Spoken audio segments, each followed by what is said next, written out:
to Dramas Updates 2.0. अस्सलाम वालेकुम नाज़रीन, इस एपिसोड के शुरुआत में हम देखते हैं उस्मान साहब जंगल में नमाज पढ़ते दिखाई देते हैं। अपने हाथ उठाकर अल्लाह से दुआ मांगते हैं और कहते हैं, आय अल्लाह, मैंने अपनी ज़रा पहन ली है और तलवार भी उठा ली है और दुनिया की सारी चीज़ें छोड़ दी हैं, सिर्फ तेरी बारगाह में हाजिर हुआ हूँ। आय रब, हम तुम्हारी तलवारें हैं और हम ज़मीन पर वो हाथ और पाँव काट देंगे जो तेरे और तेरे रसूल के खिलाफ निकलने की कोशिश करेंगे। आय अल्लाह, इस आजिज़ बंदे को फतह नसीब फरमा, हम तेरे रास्ते पर चल निकले हैं, हमें उम्मीद दे। आय अल्लाह, हमें इस हाथ को काटने की तौफीक अता फरमा जो आलम इस्लाम के माथे तक पहुँचा है और मुसलमानों की इस मुकद्दस अमानतों को तलाश करने में हमारी मदद फरमा। हम इस्लाम के लिए खून बहाएंगे और जाने भी देंगे, यहाँ तक कि पूरी दुनिया को उल्टा कर रख देंगे और फतह हमारे नसीब में कर दे या रब, आमीन सुम्मा आमीन। नमाज के बाद उस्मान साहब खड़े हो जाते हैं और बुरहान से कहते हैं कि सूरज तुलू होने से पहले हम जेर कुतई से जाकर मिलेंगे। अगली सुबह जेर कुतई उस राहिब को लेकर जंगल में बढ़ते दिखाई देता है।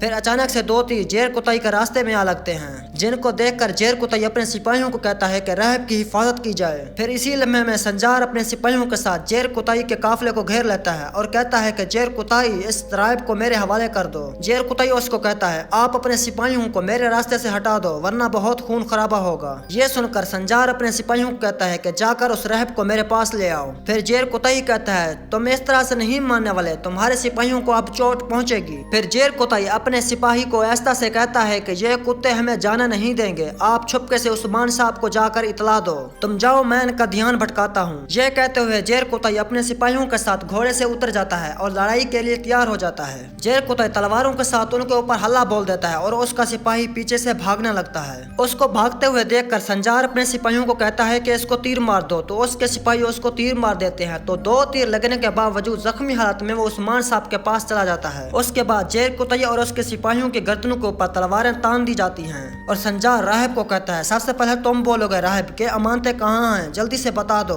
उधर बुरसा में अलफेरा खातून को दिखाया जाता है जो कबूतर लेकर बालकनी में आ जाती है। सिसलिया भी उसके ताक़ुब के लिए पीछे आती है और उसको देखकर छुप जाती है, जबकि अलफेरा खातून कबूतर के साथ चिट्ठी बांधकर उसे उड़ा देती है। जब अलफेरा खातून वापस आने लगती है तो सिसलिया उसके सामने आ जाती है। उधर जेर कुतई का जख्मी सिपाही उस्मान साहब के पास आ जाता है, जिसे उस्मान साहब देखकर नीचे उतारते हैं और पूछने लगते हैं। उस्मान साहब उससे पूछता है, क्या तुम ठीक हो, तुम्हारी ये हालत किसने की और ये कैसे हुआ है, राहिब कहाँ है? और वो दर्द की हालत में उस्मान साहब को कहता है, हमारी ये हालत कराची सरदार के सिपाहियों ने की, रास्ते में आते ही उन्होंने हमारे ऊपर हमला कर दिया था और राहिब भी वहीं पर जेर कुतई के पास है। ये सुनकर उस्मान साहब अपने सिपाहियों को कहता है कि जल्दी से वहाँ पर चलो, और अमानतें भी चोरी हो गई हैं, कराची साहब अपने लिए कुछ चाहता है। उस्मान साहब अपने सिपाहियों के साथ घोड़े पर सवार होकर वहाँ से निकल पड़ते हैं। उधर कमांडर लुकोस कराची सरदार के महल में दाखिल होता है। कराची उसे देखकर कहता है, अच्छी खबर होगी इंशाअल्लाह। क्या कमांडर लुकोस, आपको अमानतें मिल गई हैं? लुकोस कहता है, ईसाई और मुसलमानों को एक दूसरे के साथ लड़ने के लिए ये अमानतें चोरी की गई हैं और जिन लोगों ने ये अमानतें चोरी की हैं, आप फिक्र ना करें, वो नाकाम हो जाएंगे और जल्दी से वो अमानतें हमारे हाथ लग जाएंगी। फिर कराची पूछता है, वो कौन है और अमानतें कहाँ हैं? चलो उनके साथ निपटते हैं और अमानतें वापस करते हैं। लुकोस कहता है, मेरे सिपाही छापा मारेंगे खानगाह में जहाँ पर अमानतें छुपाई गई हैं और वो अमानतें वहाँ से ले आएंगे और आपके पास पेश करेंगे। ये सुनकर कराची साहब बहुत ज्यादा खुश होता है और कहता है, जो लोग कहते हैं कि लुकोस की आंखें और कान बहुत तेज हैं, वो बिल्कुल दुरुस्त थे।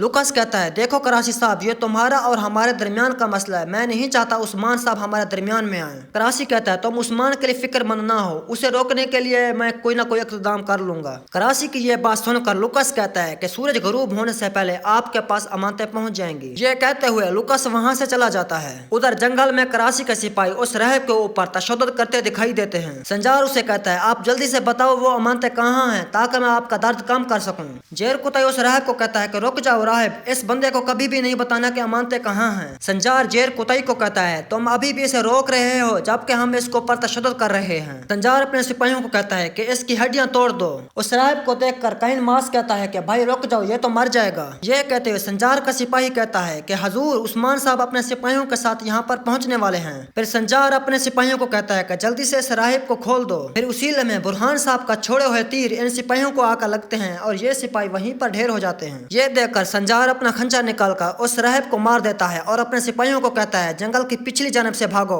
उसके बाद संजार और उसके सिपाही वहां से भाग जाते हैं। इतनी ही देर में उस्मान साहब अपने सिपाहियों के साथ वहां पर पहुंच जाते हैं और अपने सिपाहियों को कहते हैं जल्दी से इस राहिब को खोल दो।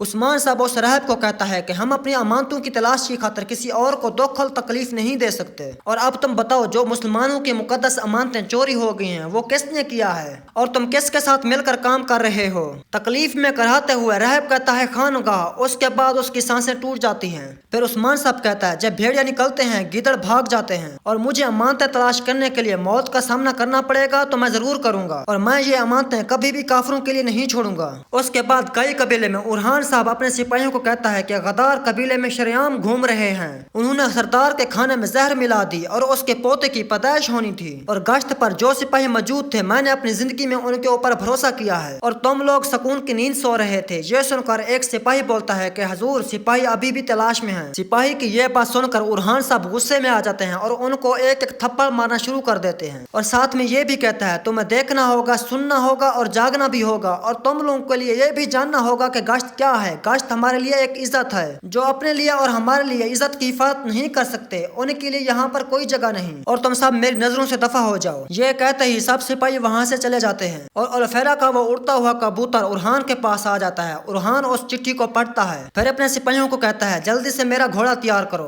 दूसरी जानब खैमे में बिहान साहब के खानदान को दिखाया जाता है। अजाल रोते हुए बिहान साहब को कहती है मेरे हजूर मुझे किसी तरह से यहाँ से निकालो। बिहान साहब ये सुनकर कहता है कि तुम क्या कह रही हो, हम ऐसा नहीं कर सकते। उस काली जबान वाली औरत ने मेरे खिलाफ ऐसा क्यों बोला। सरूजा अपने बाप को कहता है कि बाबा उनकी पोती मर गई है और वो मेरी माँ को भी मार देंगे। ये सुनकर अजाल कहती है मैं उस काली जबान वाली खतून की खातिर इस उम्र में यहाँ पर नहीं मर सकती। बिहान साहब कहता है तुम डर के आगे ये बातें कर रही हो, अगर तुम भागोगी तो सारा इल्जाम आपके सर आएगा और हम अपनी इज्जत साख मर्तबा सब खो देंगे और मैं तुम्हें यहाँ से आजाद करवाने के लिए अपनी पूरी कोशिश करूंगा, बस तुम जरा पुरसकून हो जाओ। ये कहते हुए बिहान साहब खैमे से बाहर चले जाते हैं और सरूजा भी साथ में जाने लगता है और कहती है क्या सरूजा तुम भी अपने बाप की तरह ऐसा करोगे। सरूजा कहता है मैं ऐसा नहीं करूंगा माँ, मैं आपको यहाँ से भगाने की कोशिश करूंगा और कोई रास्ता तलाश करता हूँ, बस आप मेरे इशारे का इंतजार करना। ये कहते ही सरूजा खैमे से चला जाता है और अजाल खतून रोने पीटने लग जाती है। नाज़रीन उसके बाद हम देखते हैं कि लुकस जंगल में होता है जहाँ पर मैग्नस होता है। फिर लुकस मैग्नस को कहता है कि आप जल्दी से ये अमानतें कराची सरदार के पास ले जाओ। मैग्नस कहता है जनाब वो तो बहुत ज्यादा शोहरत हासिल करेगा। ये सुनकर लुकस कहता है उसको ऐसा सोचने दो, आखिर में उस्मान और कराची साहब की कुत्ते की तरह लड़ाई होगी